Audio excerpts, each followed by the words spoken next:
Alright, so now we're ready to go to number 4. Well, number 4 says a golf ball, mass of 0.75 kilograms, is launched straight upward at 18 meters per second. How high does it go without friction? So the mass is 0.75 kilograms. It goes straight up.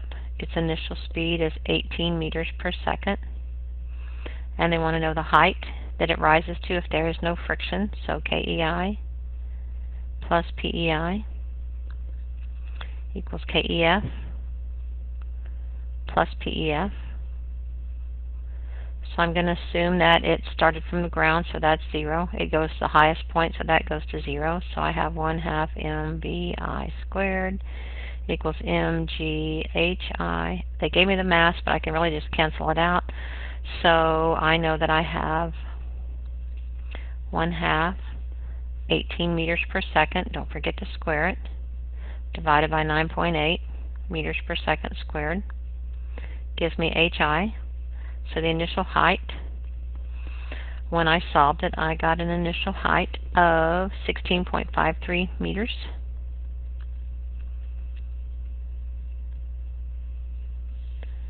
And then it says to go back and figure out how much air resistance there was, force of air resistance, if it actually only goes up 11.8 meters.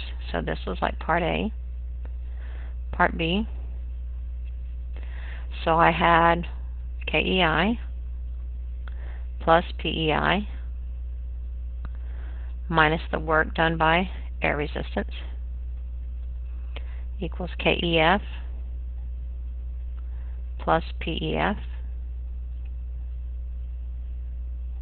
Well, I'm going to assume that it started from ground, that's 0. It goes to the highest point, that's 0. So 1/2 0.75 kilograms. And I have to put the mass in here because I can't cancel them out because this won't have a mass in it. VI was 18 squared minus the work done by the air resistance is equal to 0.75 kilograms times gravity of 9.8 times the 11.8 meters that it went up.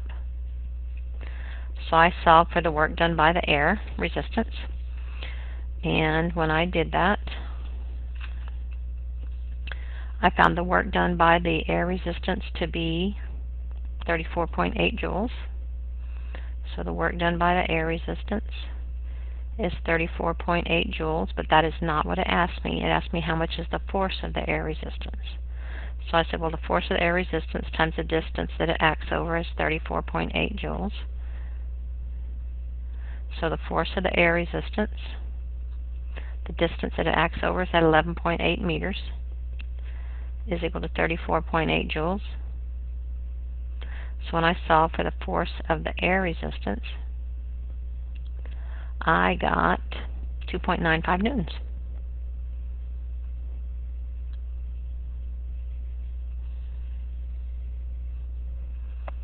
Alright, that was number 4. Let's move on to number 5. Oh, come on, pen, don't start acting up now. Alright, number 5 says, Coach Mann throws a baseball. The mass of the baseball is 0.140 kilograms. And it has an initial speed of 40 meters per second. And if the hits a bat that does 70 joules of work, so work done is 70 joules. And determine the speed of the ball when it's 25 meters above the height, above where it was hit. So I said, well, that sounds like a conservation of energy to me. So I said KEI plus PEI plus the work done by the bat on the ball is equal to KEF plus PEF. Now notice that when I put that work in there, I didn't make it negative because it was energy that was given to the ball. Alright, I'm going to assume that it was hitting from a height of 0, so I can get rid of that. So I have 1/2 mBi squared plus the work done is equal to 1/2 MVF squared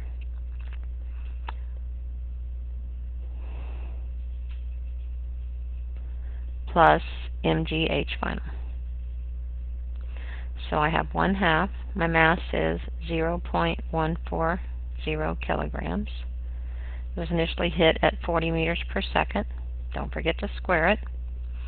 70 joules were given to it by the interaction. 1/2 M is 0.140 kilograms. BF squared, no idea what that is, plus M. G is 9.8 times the final height that it rises to is 25 meters.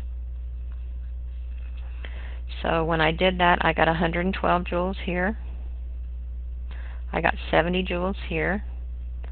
I got 0.070 kilograms times VF squared, which is what we're looking for. Plus, when I multiplied those things together, I got 34.3 joules. So when I found VF, I got 46 meters per second.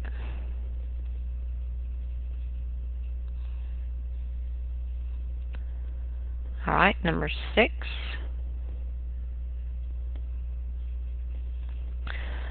Number 6 said that you had a basketball was dropped 1.22 meters and went back up 0.69 meters, and they wanted to know how much energy was lost in the collision with the floor. So I said, well, the mass of the basketball was 0.60 kilograms. The initial height was 1.22 meters, and the final height was 0.69 meters. So I said, well, the change in PE is equal to mg delta H. So the change in PE would be the energy lost by the collision with the floor. So 0.60 kilograms. Because if the floor didn't absorb any of the energy, it would have popped back up to the 1.22 meters, but it didn't. Gravity is 9.8 meters per second squared, and it went from 1.22 meters to 0.69 meters. And so I found out the change in PE was equal to the energy absorbed by the floor.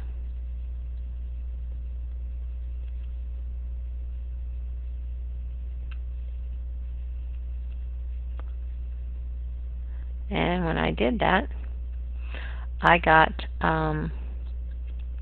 negative 3.12 joules. And I should have written this as final minus initial. So let's go back and fix that. So that would be 0.69 meters minus 1.22 meters. So it lost negative 3.12 joules. Okay, then part B said that a player dribbles the same ball and exerts a force downward for 0.13 meters. In order for the ball to return to 1.22 meters each time, how much force should the player exert? So I said, okay,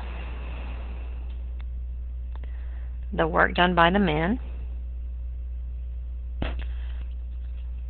has to supply that missing energy. So the work done by the man is equal to the force of the man times the distance that he exerts it. Well, I know that he lost 3.12 joules of energy, or that the floor absorbed that much energy. The force exerted by the man over a distance of 0.13 meters. He has to exert a force of, I got 23.9 newtons.